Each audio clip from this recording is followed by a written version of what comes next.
Ram Sita serial இப்போ ராட்டகாசமான episode வந்திருக்கு. Skip பண்ணாமல் ஃபுல்லோடையும் கேளுங்க. கல்பனா வந்து நகை திருடி மாட்டிக்கிட்டாங்க. வேற லெவலில் மாசா இருந்துச்சுன்னே சொல்லலாம். ராம் சீதா ரூமில் தன்னந்தனியாக இருக்காங்க. பாஸ், என்னால் பழத்தை வந்து கடிச்சு சாப்பிட முடியல. நீங்கள் வேணால் ஜூஸாக கொடுத்துட்றீங்களா? டக்கு டக்குன்னு குடிச்சிடுவேன். இல்லை, எப்போதும் பழத்தை பழமாக சாப்பிட்டா தான் நல்லது. ஜூஸில் வந்து மிக்சியில் வந்து அரைச்சி சாப்பிட்டா ஹீட் ஆகிடும். அது அவ்வளோவா சத்து இருக்காது. நல்லபடியாக கடிச்சு சாப்பிடு. உனக்கும் வயிற்றில் இருக்க குழந்தைக்கு ரொம்ப ஆரோக்கியம் அப்படின்னு சொல்லிட்டு இருக்காங்க. சீதா, நான் உனக்காக ஒன்று கேட்குறேன். நீ தப்பாக நினச்சிக்க மாட்டியே? என்ன பாஸ் கேட்குறீங்க அப்படின்னு சொல்லி கேட்கும்போது சீதா வந்து அப்படியே வந்து டைவெர்ட் பண்ணுறாங்க. எப்படி இருந்தாலும் ராம் வந்து கேஸை பற்றி தான் கேட்பாங்க. நான் வந்து இப்போ 3 உசுரை வந்து சுமந்துக்கிட்டு இருக்கேன். அதனால் நீங்கள் பழத்தை நிறையா கொடுங்கன்னு சொல்லி பேச்சை வந்து டைவெர்ட் பண்ணுறாங்க. என்னாச்சு 3? அப்போனா ட்வின்ஸ் இருக்காங்கன்னு சொல்ல வரீங்களா? வயிற்றில் நம்ம வாரிசு இருக்குது, நெஞ்சில் நான் ஒன்றை சுமந்துக்கிட்டு இருக்கேன். சரி சீதா, நீ பேச்சை டைவெர்ட் பண்ணுறேன்னு நல்லாவே தெரியுது. என் மேலே உனக்கு கோவம் இல்லையா? கரெக்டாக பாஸ் அந்த இடத்துக்கே வராரு அப்படின்னு சொல்லி சீதா வந்து வச்சுட்டு இருக்காங்க. சொல்லுங்கள் பாஸ், நான் ஏன் உங்கள் மேலே கோவப்படணும்? இல்லை, தேவையில்லாமல் உன் மேலே கேஸ் போட்டு உள்ளே தள்ளுற மாதிரி சுச்சுவேஷன் ஆகிடுச்சு. என்னோட முட்டாள்தனம்னு நான் சொல்கிறதில்ல. கொஞ்சம் கூட எனக்கு தப்பே தெரியல. நீ என் மேலே கோவப்பட்டது தானே?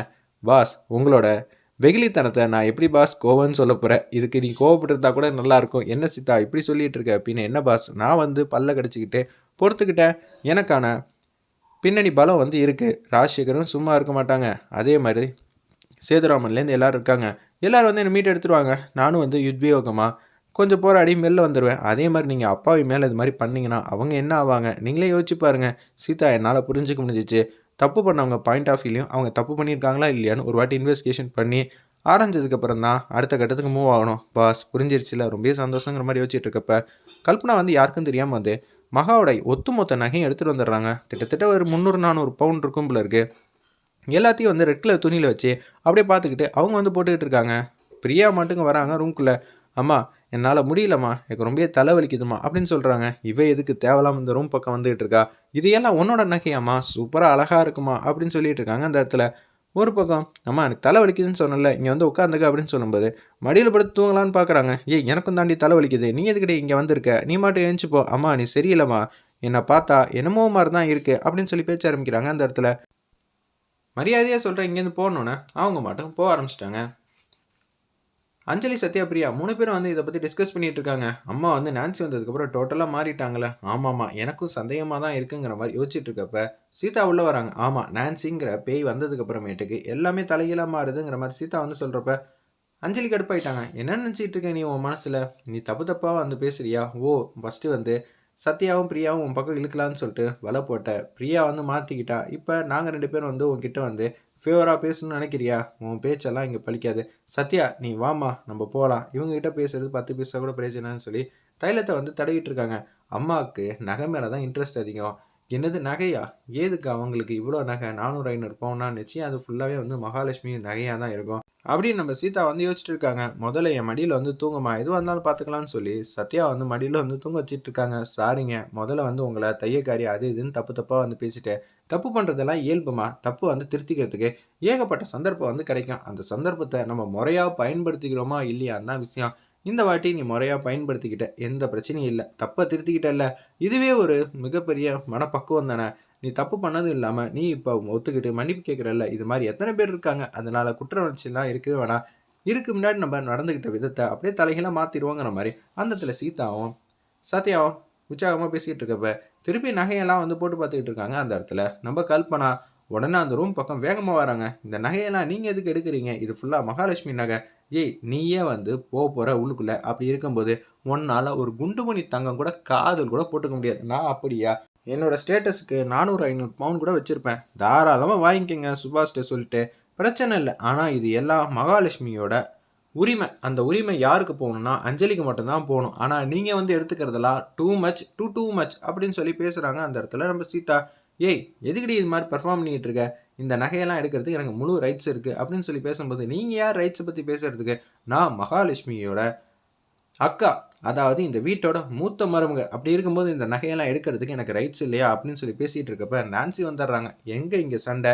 மகாலட்சுமி நகையெல்லாம் வந்து திருட்டுத்தனமாக எடுத்து வச்சுருக்காங்க. என்னது திருடியா? என்ன நினச்சிட்டு இருக்க? உங்கள் அம்மா தான் வந்து நகையை வந்து திருடினாங்க. நான் திருடினா அப்படின்னு கேட்கும்போது, பார்த்து, நான் மகாலட்சுமி உண்டு இல்லைன்னு ஆக்குனேன். எங்கள் அம்மாவை திருடின்னு சொன்னேன்னு வச்சுங்க, அவ்வளோதான். இதுக்கு உனக்கு ஆசைப்படு, ஆனால் பேராசைப்படாத. உனக்கு வேணும்னா கடையில் கொடுத்து வாங்கிக்க. அதை விட்டுட்டு இந்த நகையை திருடணும்னு நினைக்கிற, நீ இந்த நகையை விற்கணும்னு தானே ஆசைப்படுற, இது அஞ்சலியோட உரிமை, அஞ்சலியோட உரிமையை நீ எடுக்கிறது எனக்கு சுத்தமாக பிடிக்கலங்கிற மாதிரி சீதா வந்து பேசும்போது நான்சி வந்து முதலா சீதாவுக்கு வந்து ஃபேவராக பேச ஆரம்பிச்சிட்டாங்க. அர்ச்சனா, நீ நகையிலேருந்து எல்லாமே எடுத்ததெல்லாம் மிகப்பெரிய தப்பு, அவ்வளோதான் சொல்வேன்னு சொல்லி நான்சி வந்து எச்சரிக்கிறாங்க. இப்பயாவது இந்த விஷயமாவது உங்களுக்கு தெரிஞ்சிச்சு, நான் எப்போதும் அநியாயத்துக்கு பக்கம் துணை நிற்க மாட்டேன், இது மகாவோட சொத்து, அஞ்சலிக்கு தான் உரிமை சீதா சொல்கிற மாதிரி அப்படின்னு சொல்லி நான்சி வந்து பேசுகிறாங்க. ஏன்னா இன்னும் கொஞ்சம் நேரத்தில் கல்பனாங்கிற விஷயம் தெரிஞ்சிச்சுன்னா என்ன பண்ணணும்னு தெரிஞ்சுதான் அவங்க இது மாதிரி சீதாவுக்கு வந்து ஃபேவர் பண்ணுற மாதிரி நடிக்கிறாங்க நம்ம நான்சி.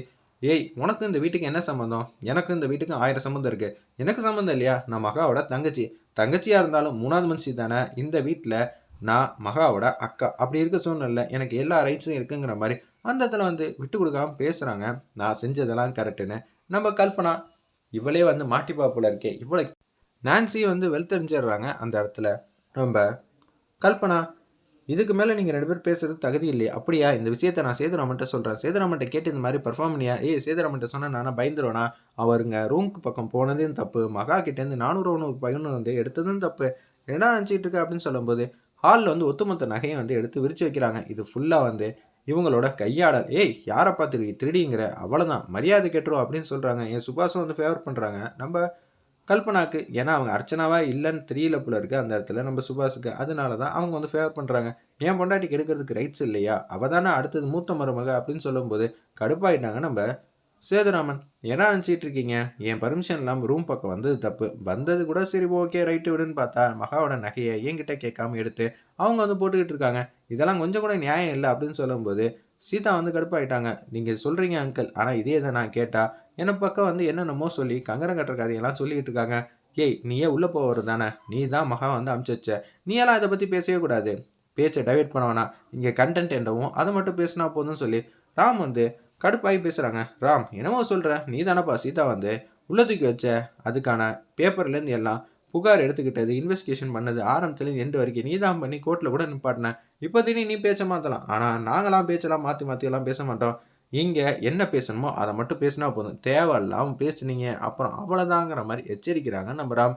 நீ இதுவும் பேசுவோம் இன்னும் பேசுவேன்னு சொல்லும்போது மகா வந்து ஏன் இப்படியெல்லாம் போனதுக்கப்புறமும் அவங்கள இல்லாமல் ஆக்க பார்க்குறீங்க, இந்த நகை மூலிமா அவங்க வாழ்ந்துகிட்டு இருக்காங்க, அவங்களோட உணர்வுகளுக்கு கொஞ்சமாவது மதிப்பு கொடுக்கணும் தான் நான் பேசுகிறேன்னு சொல்லி சீதா வந்து ஆதங்கப்பட்டு பேசுகிறாங்க. இதெல்லாம் இவங்களுக்கு எங்கே தெரியும், இவங்கெல்லாம் பணத்துக்காக வந்து என்ன வேணாலும் செய்யக்கூடிய ஆள். ஐயோ, இந்த நகையெல்லாம் எடுத்துகிட்டு போயிட்டு வெளியில் வித்தரலான்னு பார்த்தா கையில் கொஞ்சம் பணமும் கிடைக்கும், 1 கோடி 2 கோடி கிட்ட, இவங்க என்ன இப்படி பண்ணுறாங்க அப்படின்னு சொல்லி கோவத்தில் வந்து அந்த இடத்துல இருக்காங்க. அந்த இடத்துல நம்ம கல்பனா இவளே வந்து தேவலாம் வாலண்டரியாக மாட்டிக்க போகிறா, இதில் எந்த விதத்துலேயும் சந்தேகமே இல்லைன்னு சொல்லி நான்சி வந்து பேசலாம்னு சொல்லிட்டு வராங்க. யாரும் இதை பற்றி பேசக்கூடாது, இந்த நகையெல்லாம் எனக்கு தான் வேணும்னு சொல்லி அந்த இடத்துல வந்து அர்ச்சனா மாதிரி கல்பனா வந்து ஆதங்கப்பட்டு பேசுகிறாங்க. இவ்வளோ நகையெல்லாம் என்னால் பார்க்க முடியுமா, வாங்க முடியுமா, நான் கரெக்டாக தானே யோசிக்கிறேங்கிற மாதிரி கேட்குற மாதிரி காட்டி எபிசோட் அல்டிமேட்டாக முடிச்சிருந்தாங்க. வெயிட் பண்ணி பார்ப்போம்.